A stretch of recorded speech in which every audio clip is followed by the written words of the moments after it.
अक्षय तृतीया विशेष आज आपण पुरणपोळी बरोबर खाण्यासाठी आणि नैवेद्याच्या ताटामध्ये वाढण्यासाठी ओल्या नारळाची आणि तांदळाची खीर बनवते. इथे एक नारळ पूर्ण घेतलेला आहे. पाठीमागची साल काढून घ्यायची, सुरीने बारीक काप करायचं, विलायची जायफळ घालून बारीक पेस्ट करून घ्यायची, मूठभर तांदूळ इथे भिजून घेतले ते घालायचं, ड्रायफ्रूट घालायचं, रवळसर असं नंतरनं वाटून घ्यायचं. 1 लिटर दूध घेतलेले, साखर घालायची.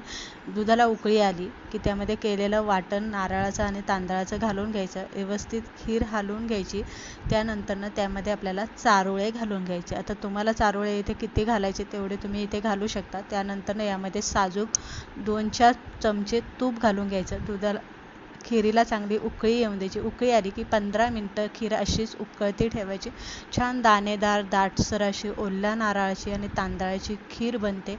तुम्हाला ही रेसिपी आवडली असेल तर नक्कीच उद्या बनवून बघा आणि तुम्हाला ती कशी वाटली हे कमेंट करून सुद्धा नक्की सांगा.